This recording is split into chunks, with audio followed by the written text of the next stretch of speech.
Hi there, Sam from Greta Van Fleet here, and you're tuned in to The Boring Show. Oh wait, I'm going to redo that. It's That Boring Show. That one's a blooper. Hi there, Sam from Greta Van Fleet here with you, and you're tuned into That Boring Show. I feel electric. I feel part of the universe, you know? Greta Van Fleet came from, in short, an elderly woman. We took her name, basically, and it's a Dutch name, and it came from our hometown in Frankenmuth. There was practice one day, and our past drummer said, "I have to leave practice early today. I have to go cut wood for Greta Van Fleet," which was actually her name, Greta with the N in there. And Josh was like, "What did you just say?" And then he said, "Greta Van Fleet." And we're like, "That's the band name." Because we were looking for a band name forever, because we got this really cool gig downtown in Frankenmuth to play a show in front of a bunch of people. And this was our first really actually proper show. So that's how it all came together. Last minute decision. Well, the writing process is eclectic. It's fairly random actually too, because before we've had songs come from 3-note melodies. You know, it's nothing that has a formula. It's nothing that's overly complex. I think it's just us four, you know, come together to really balance out the mix of, you know, experimental, weird, you know, and then like grounded and, you know, things that make sense to do. And we like to push things far out when we write. We like to test the boundaries of what we can do every time we write a song. And I think that's how you get the best out of yourself. So I think that's, you know, really forcing yourself a little further while having a great time. I think that's what music's all about. Well, working with family, for all you business owners out there, is a pain in the ass.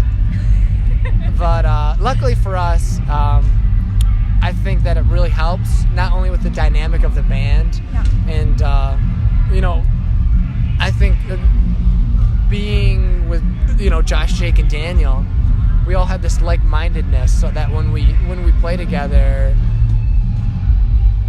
you know, something happens, and, you know, it's a language that we speak, and with our instruments, with our notes and our sounds, and these things come together to make the music that we make. And whether it be improvising, whether it be songwriting, whether it be just playing live or whatever, we always use that communication to play with each other.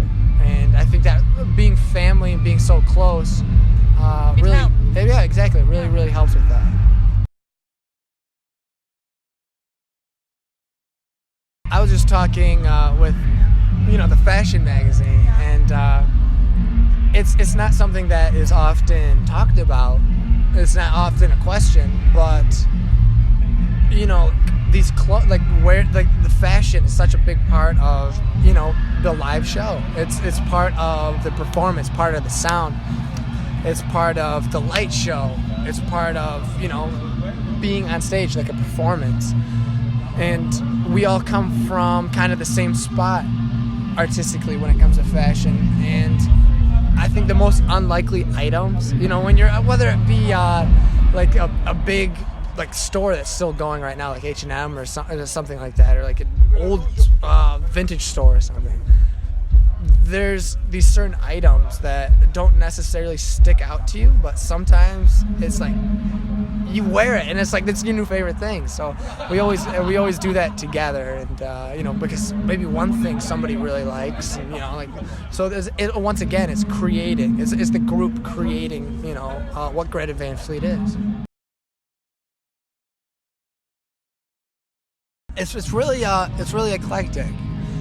I think that a lot of our influences kind of start with our parents' vinyl collection. So like Joe Cocker, Stevie Wonder, you know, all of like the soul funk guys like Sam and Dave, and then it gets kind of into the blues like Buddy Guy, B.B. King, Freddie King, you know, like Blind Willie Johnson and, you know, Big Bill Broonzy, all the classic, you know, just blues stuff. And I think that's where we all really get along. I think that's where we all can understand each other. But then it gets into these different kind of things. Like Daniel, I know, is more into folk and very melody-oriented things. Josh, of course, world music, you know, like whether it be tribal African or, you know, like Xavier Cugat, Cuban big band music. And then Jake is the rocker, you know, like all the rock and roll bands like The Who and, you know, like even like Black Sabbath. And then I'm more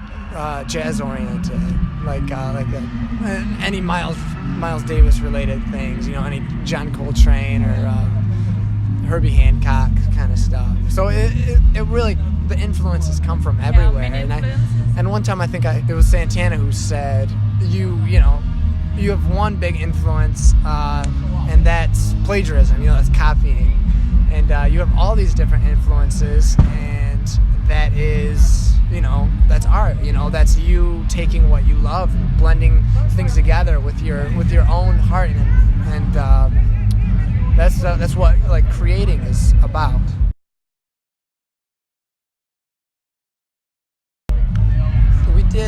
We did 2 dates with Guns N' Roses, I think last week or so. Seems like a long time ago, but it wasn't, because we've done a lot in the past couple weeks. But yeah, they're one of the only like stadium level rock bands anymore, and so yeah, it's an incredible thing, like watching them and seeing how they perform and seeing their grasp over the audience. It's just like these guys know how to control an audience, and they know, you know, it's an incredible performance watching it. It really is. Oh man, that's tough. That's tough.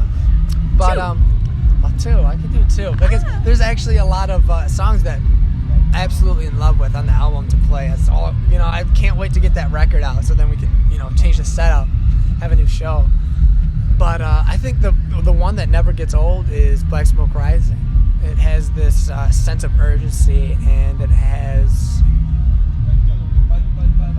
a sense of depth to it. And I think that's a very important thing to feel, you know, when you're playing. So that one really never gets old, and it's also a fan favorite, of course. And so that's always exciting when the audience responds that way. Them. Yeah. And Safari, I mean, it's the show ender, you know, it's the grand finale, and I love watching the drum solo every time at the end, and we always grade the drum solos and how good they were, you know, how we saw that earlier. Yeah, we always talk about that after, and, because it's like the last thing that happens before the final note of the set.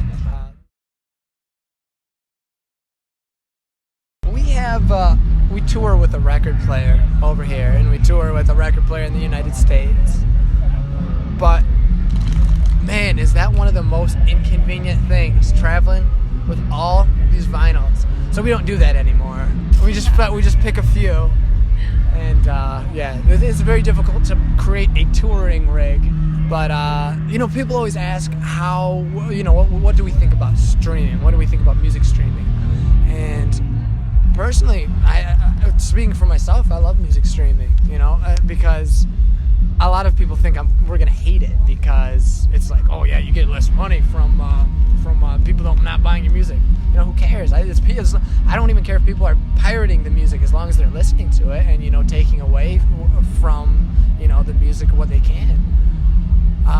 So it's definitely not gonna make us angry, but I love music streaming. It's an incredible thing to have everything there on your phone. You know, it obviously doesn't sound quite the same. Full album, and it's gonna be all original, all new material. And there's a lot of songs that we wrote in the process of recording the album, because there were a lot of songs that were like, okay, these are great songs. Well, because they're good songs, but they're not great, because every single song on that record needs to complete, the record. I think every single song should make it. It's like, man, this album would not be good without, this song. It wouldn't be good without this song, this one.